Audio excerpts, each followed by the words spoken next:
Hi, welcome to Wetpixel Live. My name is Adam Hanlon. I'm the editor of Wetpixel, and we'd like to thank Nauticam for sponsoring this episode. Nauticam do a huge range of housings, arms, some very innovative underwater optics, so please go and check them out at nauticam.com. I'm joined by my friend Alex Mustard. Good morning, Alex. Hi, Adam. Good to see you. Good to see you too. You're frozen, though. You're not anymore. Oh, good. That's good. Yeah. Oh, no, you're back. Excellent. Oh, yeah, that was yes. Anyway, good. Nice to see you, Alex. And very animated as always. Yeah. Well, I had to catch up from being frozen. Yeah. So since one of our previous discussions, the results of UPY have been announced, obviously Underwater Photographer of the Year, of which you're one of the judges and organisers. And so we thought it would definitely be, as it's normal for us, worth discussing the results and to chat about some of the insights from the contest. And so we'll get straight on with it, I think, Alex, unless you want to say anything kind of about the entries in general. I think all I would say is, obviously I was involved in choosing all these, so I'm not going to be maybe as negative as critical as we are on some of the other contest results. So I'll leave that to your side if there are anything you want to comment on, which is absolutely fine. I think these discussions are always good to look at things critically. Yeah. I would say, I think it's just worth to recap that this was the biggest number of entries we've ever had at UPY, which is really great. Yep. I think really exciting. We had almost 6,000 pictures, and I think it was 545 or something photographers entering. Yep. And we feel that's pretty much as big as we can grow in terms of underwater. There are only so many photographers out there who feel they're shooting to this, the quality required, and then want to do competitions as well. Yep. So I think that, we must be fairly close to the maximum on that. Very excited by the collection this year. I think it really is an incredible strength and depth. And I know we'll only look at a few pictures here, but I certainly, as chair of the judges, pay a lot of attention to make sure that the whole collection is worth seeing. Yep. So I'd encourage anyone to visit the website underwaterphotographeroftheyear.com and look through all the pictures, or download the yearbook and look through all the pictures, because we put a lot of effort into choosing all of them, not just the winners we're going to talk about today. And really great to have our second female overall winner in 3 years. I think that's great. There's always been loads and loads of talented female underwater photographers, but they're not always as competition motivated as the guys. So I would say it's probably a fair generalization to make. Yep. And so really great to see that. I think it will inspire a lot more girls to get out there shooting, and certainly a lot more girls to get out there using the platform that competitions bring. Yep. I think we can all get a bit obsessed about social media these days and how many likes we get, and how many times our pictures are viewed on social media. But one of the most amazing things about the big contests is they put those pictures in mainstream media as well. Yep. And you're like excited because you got 10,000 likes, yep. Or 10,000 or 50,000 views of your image. Yep. The moment they go into mainstream media, those numbers are very those social media numbers become very small. Yep. So yeah, it's a great platform. So yeah, I'm really excited to talk about them. I'm going to backtrack slightly and say that, just harping on one point that you made, I think the yearbook is a really good way of viewing this collection. I prefer to viewing it online. Obviously, both are options, but you can download it as a PDF. It's a free PDF, and I think it's a great way to be able to page through the images and spend time studying and somehow interacting with it as a PDF, as a sort of book, as opposed to interacting it as a website. Seems to work works with my brain anyway. It seems to work better. It's very nice on a tablet. Yeah, I would. Website, you get to see the videos from the photographers, so you get to see them and hear them speak and hear their words about the image. In the yearbook, I think it's a sort of a more take home. The yearbooks, our intention is always to keep them on the website and always keep them free. Yeah. So they're also a great way of revisiting previous years. Yeah, source of inspiration, great source of inspiration. So anyway, without any more ado, the winner is this picture of a boita, or an Amazonian river dolphin, by Cat Zoo, and it's a split shot. These are the famous pink dolphins, very, very endangered, I believe. I think I'm right in saying that. Yeah, they're threatened, aren't they? Yeah, actually, it was in 2019 they got upgraded or downgraded, however you want to say it, Yeah. to a more severe endangered status in the red list, Yeah. because actually they've been declining at a really, really rapid rate, Yeah. far more rapid than almost any other animal in those tiers. Yeah. And it's, you know, a result of actually active hunting of them, Yeah. because they catch them because they're relatively easy to catch, and they chop them up and use them as bait for fish.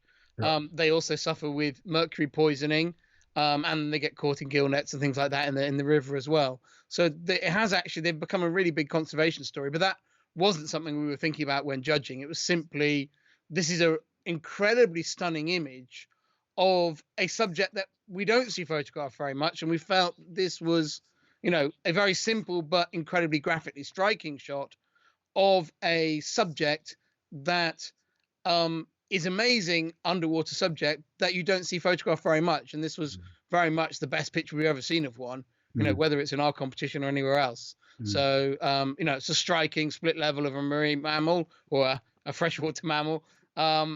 An incredible species. I love how the colors of the dolphin are reflected in the colors of the sunset, and just, yeah, graphically very, very eye-catching. I think it's a very simple image. I mean, I'm not saying it's simple to capture. I think actually compositionally it's a simple image, and you know, I think the lighting is beautifully done. I mean, what probably, and I mean, I don't know the specifics of. Generally, these things are in pretty murky water. The visibility is often not very good. It's, you know, it's river water. So, you know, by getting really close and you know, essentially using a black background to hide whatever's in the background probably is a great creative tool.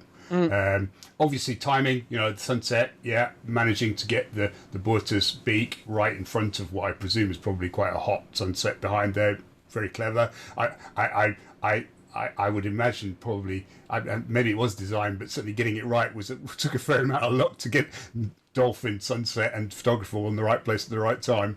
But I think the diagonal on the water, the meniscus works well. I think if it had been a conventional kind of a conventional split, you know, with a horizontal line, it definitely gives it more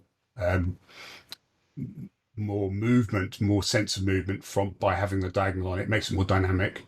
And of course, you know, again, and this is well, luck and composition. You know, the wisps of cloud really help to emphasize the darkness of the sunset. It's interesting to note that Kat, she's also winner of the up and coming category. What are the requirements for up and coming, Alex? Is that what's? It's basically that you haven't been around the block. You know, so it's, you know, you're not, you know, you haven't won other big contests before, you haven't been published as an underwater photographer, that sort of thing. Right. There's the up and coming category. We also kind of police it because it has less good pictures. I mean, less good prizes than the other categories. Yeah. And so by going in for it, you're acknowledging that you are in that realm. Yeah. And yeah, but you still get a shot at being overall winner. And we just felt when we pulled all the category winners together, this was the most remarkable. And it's quite, I mean, I think that's quite I think possibly this is one of the things that you have as a new photographer that you possibly don't have as an established photographer, in that you can go out and experiment and produce images like this that other people aren't doing. I mean, I'm sure this is an image that will launch a lot of pictures of Butter, but you know, it is at the moment the first, and it will you know, it will stand as that. So having the ability to experiment is possibly a good thing. You know, you're not kind of constrained by what other people are doing. That's yeah.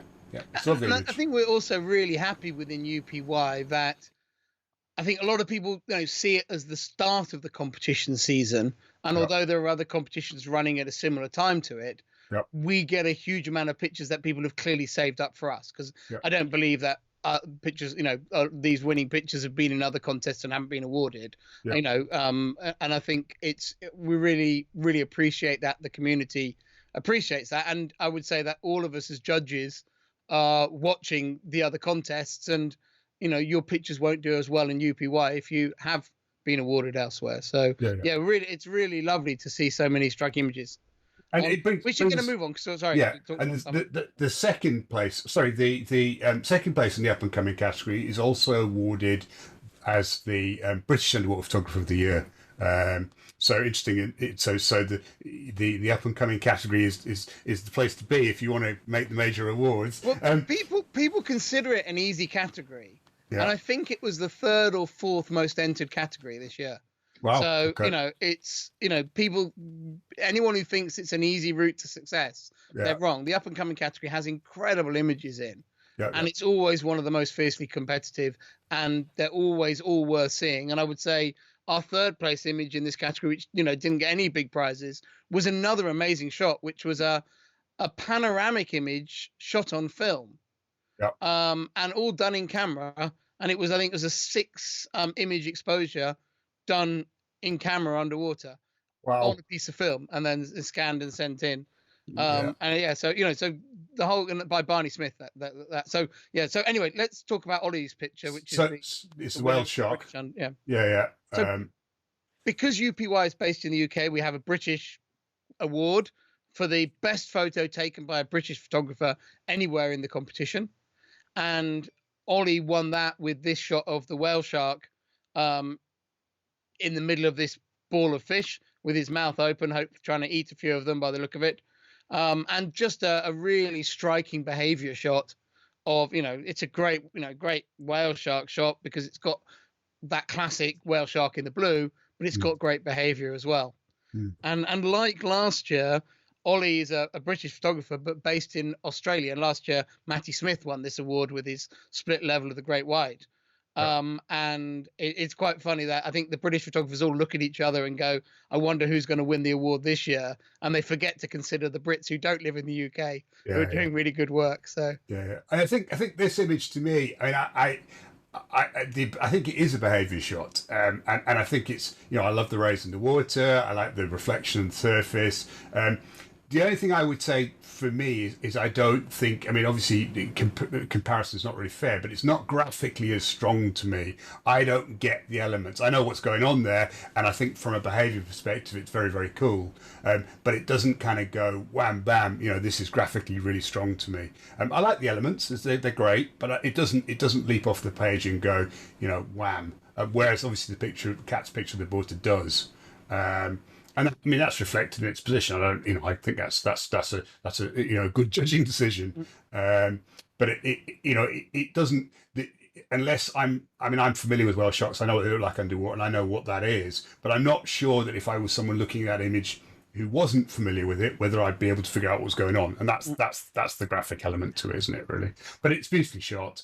It is an amazing behaviour shot. And it's nice to see someone doing some slightly different whale shots, because they are creatively challenging, I think, because they're such amazing animals and they're such beautiful animals. But at the end of the day, one whale shark looks pretty much the same as another. It's hard to do something different often. So yeah, great.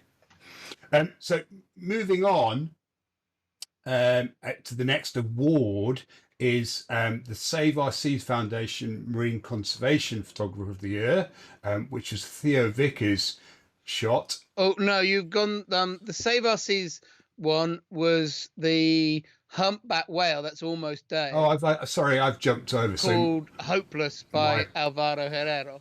Sorry. All right. Well, let's jump ahead. So we'll do that. Yes. So Alvaro's picture, obviously, well, very sad. Yeah, and just tells the whole story in the frame. Yeah. I think anyone who's seen all those glorious pictures of humpbacks enjoying life, and seeing this one, clearly, at the end of its life, its back spine is twisted because of its damaged tail. It clearly is not feeding because it's like that. Those big iconic pectoral fins are hanging limp. And I think it's got a lot of power in a graphic and simple image. Just speaking about one of the many ways in which human activities impact the ocean, in this case on a very individual level, with a individual buoy or whatever it is, fishing float, tangled onto the whale and ripping its tail. Yeah. It's a very sad picture. And I think it does a really good job. It is what it is, isn't it? it's emphasizing this need for conservation. It's emphasizing that the impact that we have on megafauna and the seas in general. And I think with these sort of conservation storytelling images, there's both the direct story and then often the bigger picture story that comes with them.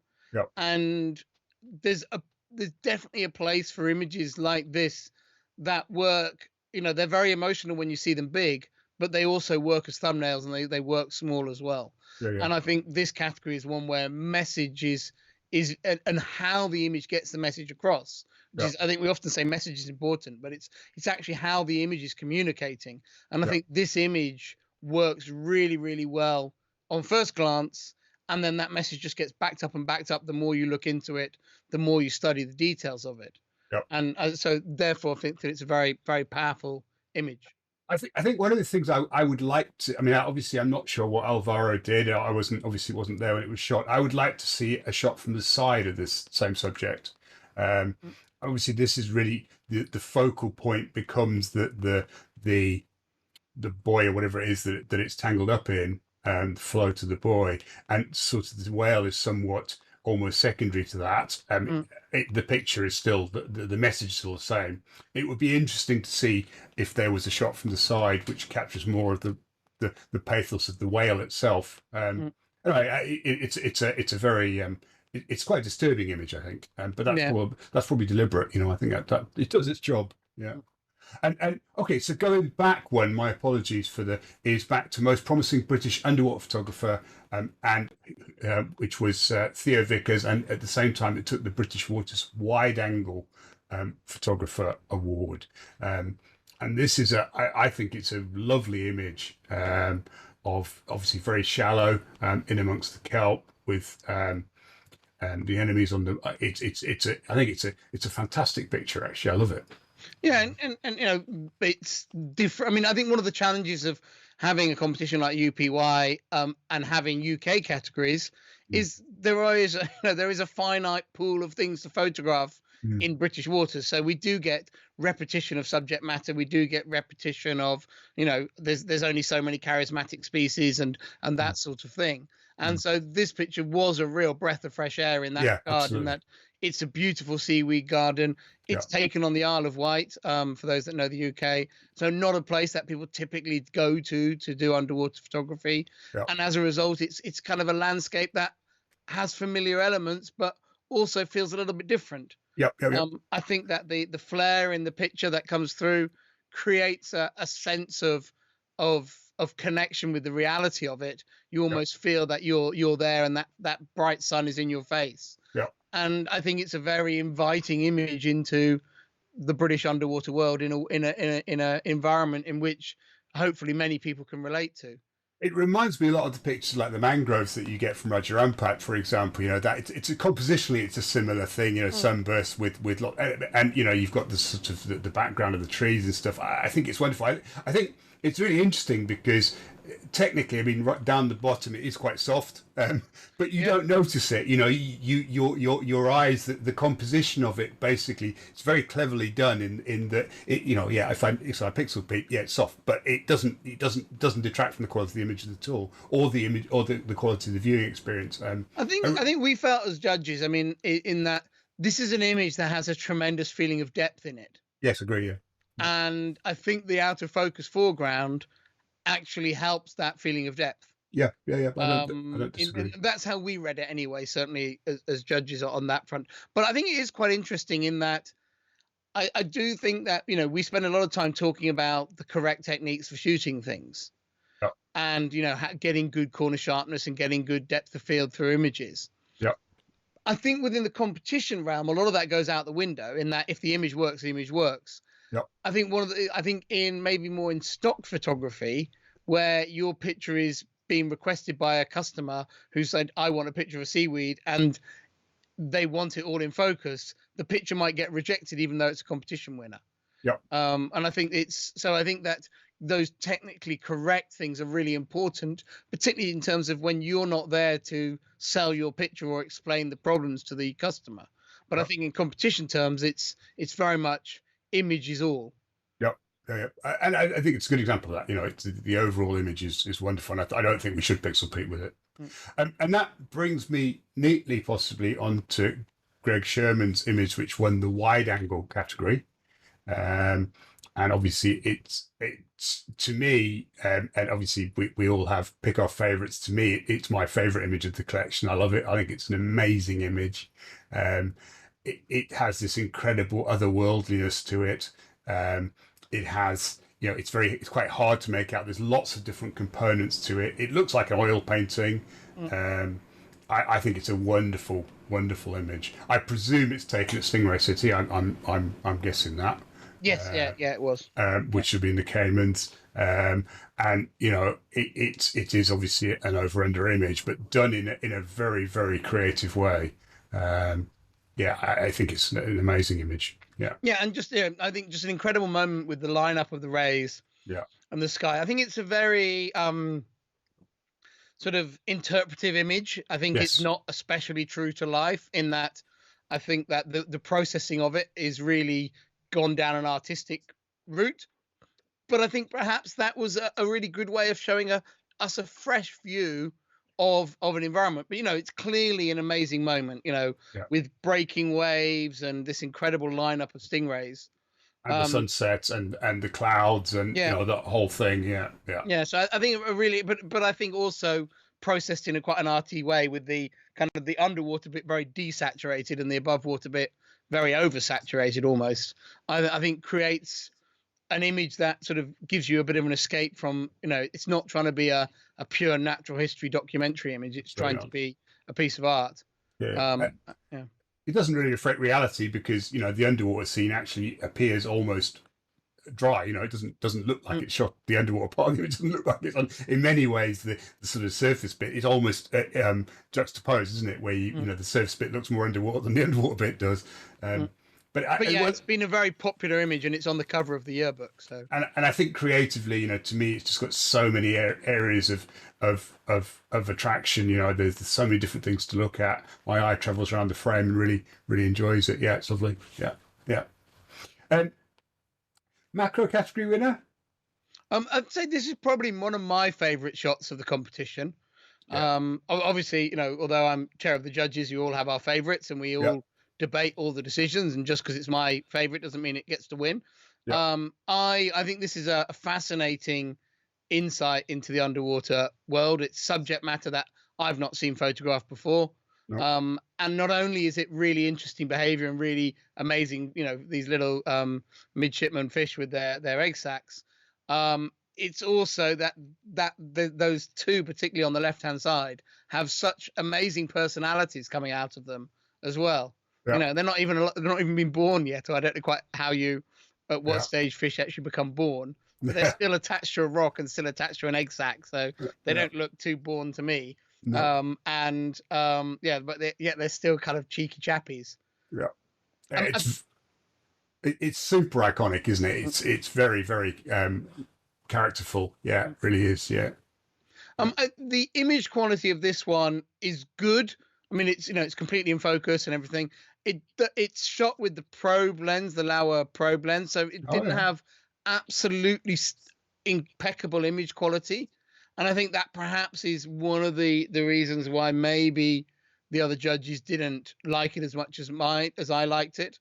I mean, it's completely, it's brilliantly shot. But it's probably best viewed up to a screen resolution, if you know what I mean. It's interesting shooting with it. So it's a 14mm macro relay lens. On the Lauer, yeah. So it's again, probably it's quite an interesting use of that lens to achieve. I mean, I presume these things. I mean, I've never seen one, but I presume they're very small. So I don't think as tiny as we think they are. Right. Okay. I think they are slightly bigger than we think. I think they're bigger than an enemy fish eggs.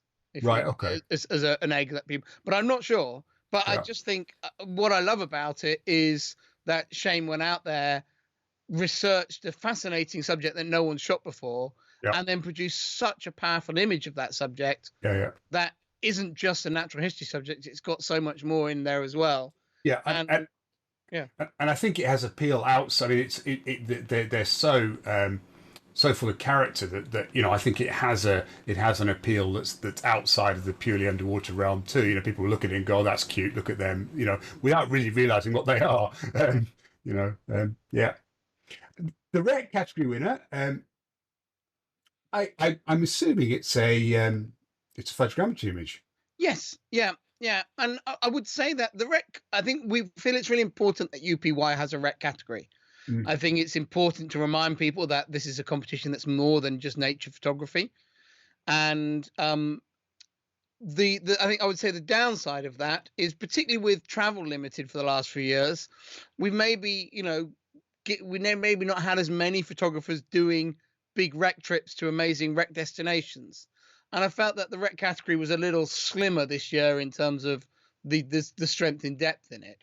Mm. And as a result, we decided that the most remarkable picture was this photogrammetry picture.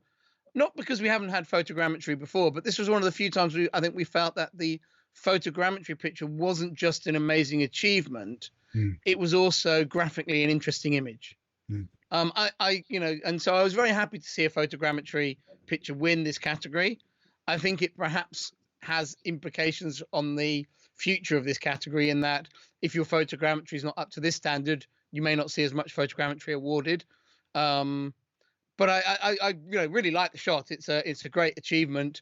Not just there's a great story in this rec, and photogrammetry is in many ways kind of quite pure photography in that there's not a lot of Photoshop in this. It's you take the pictures, you throw it at the software, and this is what comes out.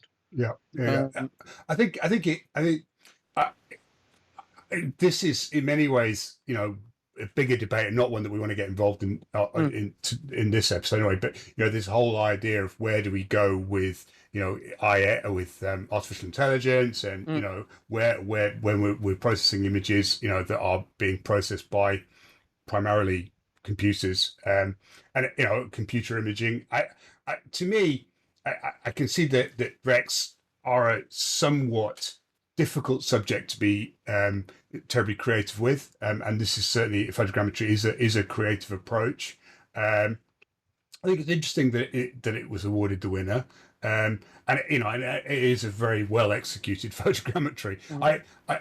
The idea of sort of building a model, which ultimately photogrammetry is, I don't know whether I altogether feel that dovetails directly into creating an image. There's a bit of a kind of strange thing there.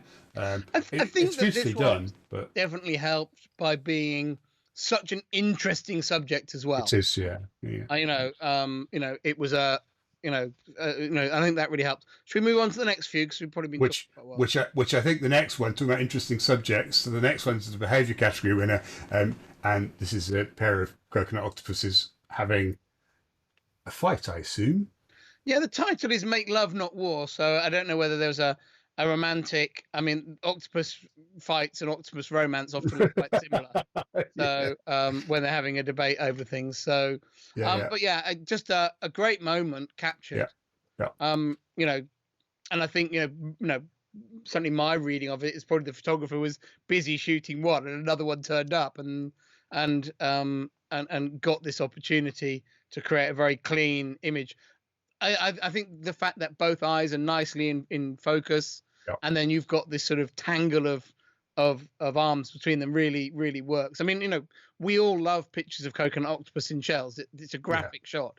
And I think this just takes it to another level. I quite agree, and I think very cleverly, using the dark background. I don't know if it's actually shot at night; it's hard to tell, but certainly, the black backdrop really emphasises the shape of the octopuses really well. I mean, behaviour by its definition is difficult to shoot because you've got to capture it when it happens, and you don't have the luxury of setting things up and making it. And this is a really good example of a great behaviour shot. Yeah, it is. Yeah, subtly. Portraits, we've got a schnozer. Yeah, I mean, I think as an image, a definite crowd pleaser and very, I would say impossible to ignore as a shot. Obviously, it's a not a wild animal; it's a domesticated animal. But our portrait category, particularly, has often been dominated by pictures of people in swimming pools. So it's again not a Mm, nature category, not mm, a wildlife photography category. So I think it's a place where an image like this, I think, can do well. mm, I think that in terms of capturing the essence of the subject, you can't really do more than that. I think there's obviously very little underwater photography in this shot, which was a debate we had as judges, but we felt that particularly with the meniscus of water running over the top of the trunk end, mm, that actually meant that that whole foreground is actually underwater photography. mm. And as a result, I think one of the nice ways of doing this. I also feel in this picture that the elephant is relaxed and enjoying himself and actually interacting with the photographer. It looks Whereas that way. some of the shots of this elephant where it's forced to swim for photos, where maybe it doesn't want to, we've Yeah, always felt slightly nervous about. This yeah, one, the elephant clearly looks like it's interested in the photographer. It's not being restrained in any way that's clearly visible in the picture, yeah, and the situation seems like a happy one. yeah. So for those reasons, we were happy with the elephant subject. But I'm well aware when judging that it's a domesticated elephant; it's not a wild animal. So the moment, the moment is there is obviously an interaction going on certainly between the camera and the elephant, whether it's a photographer or not, I don't know. Yeah, But the I think the only thing to me is cutting the very bottom of the trunk off. The very bottom, yeah, of the trunk. I think to me that's kind of it's not. I guess the framing to me isn't perfect. I appreciate that to get the elephant in the background, you've got to be you've got to give somewhere. I don't have an easy answer for it. no, Um, I think that's a fair criticism. uh, I think it's originality and memorableness yeah, overcome that feature. But yeah, yeah, I'd agree with that as a comment. That wouldn't it be lovely if that lovely sort of pear drop shape of the yeah, end of the trunk was yeah, completely in the frame. yeah, yeah. But it's still a really strong image by Solomon. Right, So next one. black and white is Don Silcock's picture of a black. What is it? Um, They're right whales. Are they bowheads or right it's, whales? Um, I but it's think a they're right white whales. It's the white juvenile. one. Yeah, yeah, Yeah, yeah. Do they it's change colour with as they get older, or is it an albino? I think it's a particularly white color one, but it's not an albino one because it's got black pigment on it. Yeah, yeah, yeah. So I don't know the full story of this particular one. I know he's called Oh, is it El Blanco. Blanco Yeah, in Spanish. yeah, And yeah, and just really really cool use of black and white with the female behind, the mum behind, and this white calf reflected in the surface. mm. Just really, really, it's always kind of a white subject in black and white. It often seems like a bit of a cheat, but it just works so well in black and white, and it's such a memorable shot I, of when we talk about black and white, we talk about sort of contrast and texture, and I certainly get the contrast. There's a bit of texture obviously coming in through the reflection, but to me, I mean, it's quite a beautiful shot, but it's it's not an not. artistic black and It's white. not an I think artistic is black where and you're white. going, and we had Yeah, this yeah, debate in the judging room, yeah. and it's like, well, the black and white category doesn't have to be purely about artistic. No, This is a picture that clearly works in black and white, and it's clearly an astounding image. yeah, yeah, And I think that's, and I think we felt as well it was quite good for the competition to sort of say, well, I know we've often been very arty in the past with this category, yeah, and now here's pure wildlife photography, black and white. yeah. Which is Um, which is I think an interesting take on it. Yeah, and I think sure. because UPY attracts such a diversity of images, a lot of the time the debate is how well does this image do its genre Yeah, compared to another image. yeah, Because it can be very hard to judge a picture like this and then like a black and white photo of a coral polyp that's yeah. super arty, but it's not a it's not a whale. Yeah, yeah, difficult. But as you say, black and white is such a broad church, isn't it? Really. Yeah, and yeah, and I'd encourage people to look at the whole top 10 and see how they feel about it. Yeah, yeah, yeah, yeah. So compact category is a Klunzinger's wrasse, quite a common species, but Mm. very artfully shot. Is this has he shot? Is it motion blur or I think it's is it camera movement that's zoom? created the zoom. Yeah, yeah, Because and I think perhaps just caused by the waves more than anything. yeah. Good. It created a dramatic image. I think that overall there are less and less people shooting compacts underwater. Yeah, And I don't know, and while people are picking up phones and doing quite nice stuff with them, it will be interesting to see what we allow in our compact category, sort of any camera that doesn't have interchangeable lenses. So yeah, from classic compacts to phones to stills taken with action cameras. yeah, But because of the flash, the compacts still tend to dominate the visuals yeah, of that. yeah, It's interest. It will be interesting to know what the future holds for these compact categories in UPY. Whether there's enough people still seriously shooting compacts, or whether we feel that it felt this year one of the weaker years in the compact category. Although Enrico, who won it, yeah. tends to win it quite regularly down the years. And I don't think this is one of his more memorable shots. he's a prolific competitor, Enrico. Yeah. He does very well in the compact category of a number of competitions. Yeah, it's an interesting one because I think generally compact cameras or good compact cameras are getting harder and harder to find in many ways. Doesn't seem to be a great deal of emphasis by the manufacturers on it. So perhaps Yeah, this well, they're reflects being that. replaced on land by phones, aren't they? Yeah, And I think that there aren't so many underwater photographers who are using them to create competition shots. yeah, There's people out there taking very nice shots of themselves, yeah, but I think there's a diminishing number in this area. So it'll be interesting across all the competitions how long yeah, these categories really sustain themselves and what might come in to replace them. yeah. And last of our review for today is the British Water Macro category winner by Kirsty Andrews, which is a pair of nudibranchs eating eggs. Very, very artfully done. And again, from a technical point of view, those nudibranchs are super sharp, which is, challenging from a depth of field point of view. Yeah, and Faverinus nudibranchs in the UK are not a very common sight. Yep. So I think rare subject, well photographed, graphically photographed, because I think I know, Spiral. yeah, you do see a lot of competition shots of particularly from Analau actually, where there's a lot of Faverinus usually doing that, but actually to have sort of a shot that can hold a candle to those coming out of the UK is a great achievement by Kirsty. And I think, just a really strong image in what is a very strong category this year and last year. The British Waters Macro there's been so many good images, and I would say most of the top 10s, maybe even the top 20s from the last 2 years would have been, top 3s any year previously. Wow. There's been a real strength in British Waters Macro in the last few years. So many people doing such good shots. It's real raising of the standard. So no, it's a really beautiful shot and beautifully executed technically, and say from a graphical and a compositional standpoint, it's really nicely done too. So yeah, lovely. So that brings us to the end of our roundup of the images. Obviously, there's lots and lots and lots more wonderful imagery to view. So this is very much an edited highlight. So please.